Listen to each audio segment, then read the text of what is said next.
All right, ready to dive deep. Today, it's all about those alliances the U.S. built in East Asia after World War II. Like a spider web with the U.S. right there in the That's center. pulling all the strings, and we're using Victor Dicha's article, Power Play, as our guide.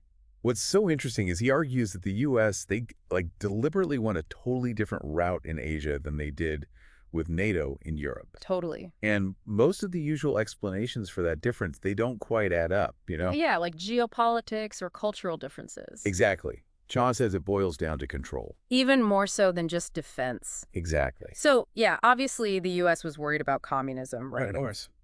But they were also kind of nervous about their own allies. Like, what if those allies dragged them into wars they didn't want? Oh, yeah. And that applied to basically everyone. Taiwan, South Korea, even Japan. Okay, so let's break this down. Let's start with Taiwan and Chiang Kai-shek. Oh, that guy. He was laser focused on retaking mainland China. Yeah, he wanted it back. He even came up with, these wild invasion plans. Oh, really? Involving U.S. troops, no less. Wow. So how did the U.S. handle that? I mean... So picture this. The U.S. basically puts Chiang on a leash. Okay. They stationed the 7th Fleet right there in the Taiwan Strait. Which, yeah, protected Taiwan from attack, but... But there's that but. It also very cleverly kept Chiang from launching any attacks of his own on the mainland. So they're basically playing both sides, containing them both at the same time. They're very strategic. Very super strategic. And get this. In 1954, they signed the Mutual Defense Treaty with Taiwan. Which you'd think would embolden Chiang. Yeah, you'd think so, like a blank check. But hold on, here's the real power play.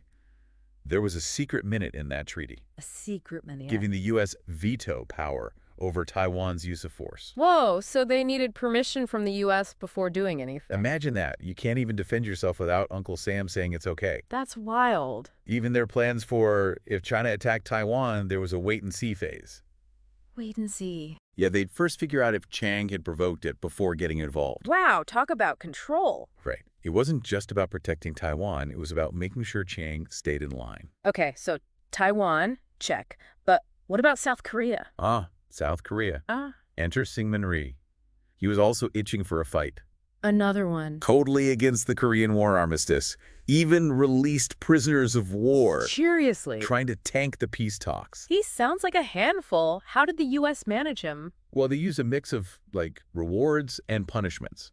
Threatened to withdraw support from the UN command. Which would have been devastating. Exactly. No more backup. But they also got clever with the aid they gave. Oh, interesting. They held back on offensive weapons. Tanks, jets, that sort of thing. So they were basically controlling his military. Right. And, get this, the U.S. kept operational command of all South Korean forces. Wait, really? Yeah, they basically ran the South Korean military. That is intense. That shows how far they were willing to go to keep Rhee under control. Okay, this power play theme is definitely emerging. But Japan's a different story, right? True. Japan was, well, not exactly looking for a fight after World War II. Yeah, understandably. But the U.S., they knew Japan could become a major power again. They definitely had that potential. And they wanted to shape how that happened. They had a few options. One was to just keep Japan permanently weak. Like totally sidelined. Yeah, some folks, like MacArthur, liked that idea. But that seems a bit harsh, you know? Right. Another option was rapid rearmament. Like turning them back into a military powerhouse overnight. Exactly. But that would have freaked out the rest of Asia. Yeah, probably not the best look after World War II. Right. So what did they do? Yeah, what was the middle ground? They went with what Cha calls controlled reintegration. Controlled reintegration. Build Japan up, but keep them on a tight leash. Gotcha. So how did they pull that off? First, a generous peace treaty. No hard feelings, right? Smart move. Start things off on the right foot. Exactly. Then came the 1951 Security Treaty. Basically legitimized the U.S. military presence in Japan. Okay. And they bypassed any multilateral stuff. Dealt directly with Japan. Heavily influenced their domestic politics. Through aid, I'm guessing. Aid, yeah, and even some, shall we say, CIA activities. So some behind-the-scenes maneuvering? Oh, yeah. Dulles even wrote the Yoshida Letter. Yoshida Letter. Which basically forced Japan to promise they wouldn't make any deals with Communist China. They were controlling their foreign policy, too. Totally. And what was the end result? The Yoshida Doctrine. Japan focuses on economic development. The U.S. handles security. Pretty clever, right? Super clever. Kept Japan firmly in the U.S. orbit. Exactly. Okay, so we've seen how the U.S. used these bilateral agreements to exert control over Taiwan, South Korea, and Japan. But why this approach in the first place? Why not a big multilateral alliance like NATO? Well, the U.S., they were the big dog militarily. Top dogs for sure. Didn't need help with defense. Plus, Korea had already shown they were willing to use force. Yeah, they weren't afraid to flex their muscles. But, and this is a big but, they were terrified of getting pulled into a war they didn't want. Especially with the whole domino theory thing. Oh, yeah. If one country fell to communism, the whole region might follow. So, control their allies. No accidental domino tipping. Exactly.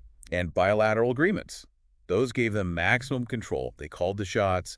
No other countries ganging up on them. This is making me rethink how alliances really work. It's not always about shared goals. Right. Sometimes it's about one side wanting to be in charge. That's a huge takeaway from Che's work.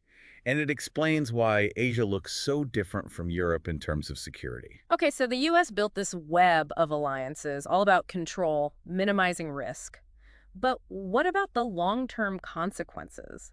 Did this approach actually backfire? Like, did it hurt regional cooperation, especially for Japan? That's a great question and something we'll dig into when we come back.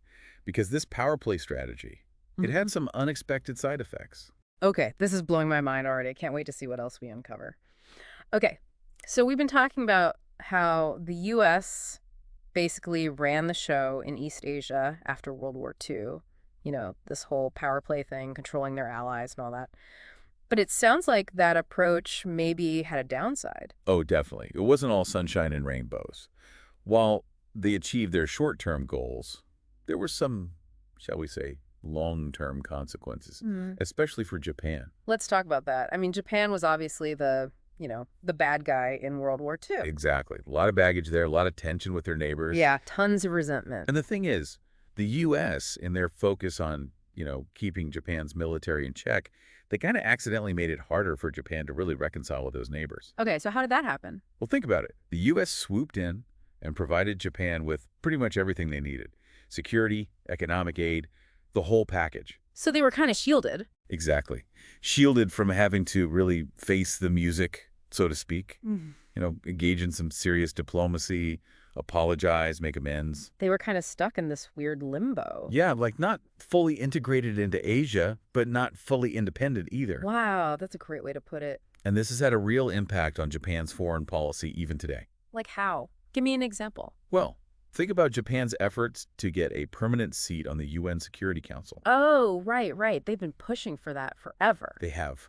But they face a lot of pushback. Yeah, they do. And a lot of that comes from their Asian neighbors, the ones who still remember World War II very vividly. Yeah, makes sense. So there's unresolved historical issues.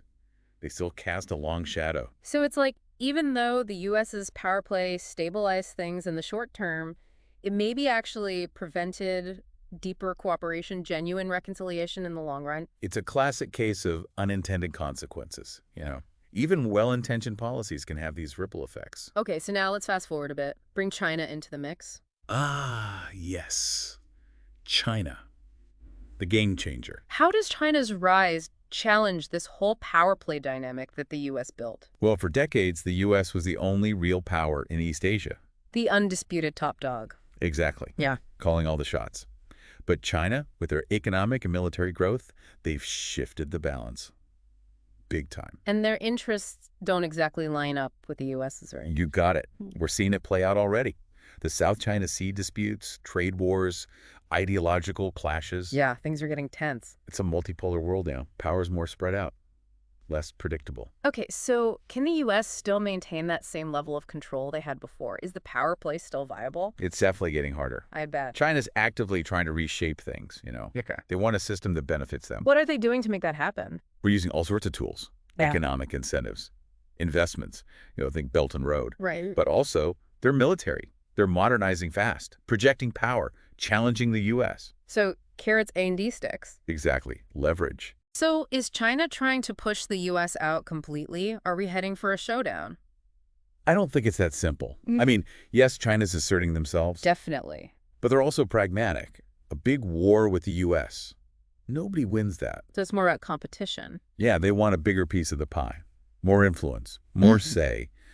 But kicking the U.S. out completely. Not necessarily. And this puts other countries in a really awkward position. Totally. Think South Korea, the Philippines, even Japan. Yeah, longtime U.S. allies. Right. But now they have China right there, offering economic opportunities and more security guarantees of their own. So what do? Who do they side with? That's the million-dollar question. It's a balancing act. A high wire act, it sounds like. Exactly, and each country's going to have to figure out their own path. Some might try to play both sides, others might have to pick a team. And there's a lot of room for error. Oh, tons. And that's what makes this new era in East Asia so interesting, But also, a little scary. The old rules are gone. The future is uncertain. So there's no clear winner in this power play. Not yet, anyway.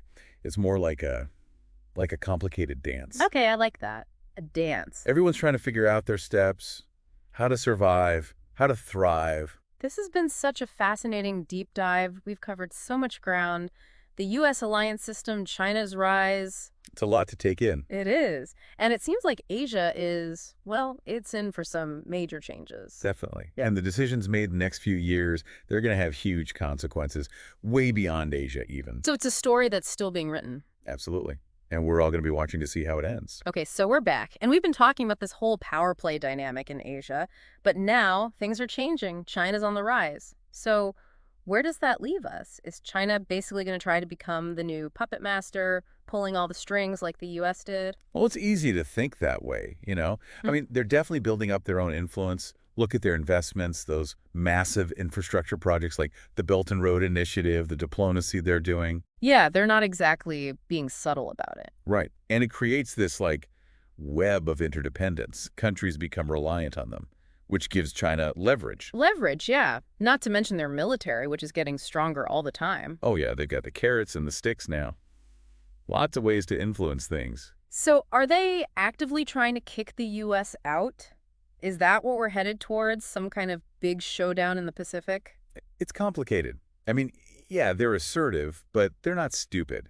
They know a big war with the U.S. would be a disaster for everyone. Okay, so not a full-on conflict, but definitely competition. Right. They want to change things, make the system benefit them more, have more say. But completely replace the U.S., I don't think that's the goal. It's more about shifting the power balance, creating a multipolar world where they're the big guy. And that puts a lot of other countries in a really tough position. Like South Korea, the Philippines, even Japan. They've been U.S. allies for so long. Exactly. Relying on the U.S. for security. But now they've got China right there, offering economic opportunities and increasingly, security guarantees as well. Talk about a rock in a hard place. It really is fascinating. The very system the U.S. built to control things is now facing this challenge from this new power. The U.S. made all these countries dependent on them, and now that dependence is being tested. So how do those countries even navigate that? Stick with the U.S. or try to, accommodate China? There are no easy answers. It's really a balancing act, and each country is going to have to find its own way. Some might try to play both sides, keep everyone happy, but others might have to choose, align more with one or the other. It sounds like a recipe for disaster, honestly. Oh, there's definitely a lot of room for things to go wrong, and that's what makes this whole situation so interesting, and a bit scary. The old playbook doesn't work anymore, and nobody knows what's going to happen next. So no clear winner in this power play? Not right now. It's more like a really intense dance. Okay, I like that analogy. A dance. Yeah, where everyone's trying to figure out their steps, trying to survive, and hopefully come out on top. Well, this has been a wild ride. We've gone from the early days of the U.S. alliance system all the way to the rise of China, and it sounds like Asia's in for a pretty bumpy ride. Oh, yeah. Big changes are coming. And the choices these countries make, they're going to have ripple effects all over the world. It's a story that's still being written, And we'll all be watching to see what happens next. Thanks for joining us on this deep dive into power play in Asia. We hope you learned something new and that you'll keep thinking about these really important issues. And until next time, keep learning.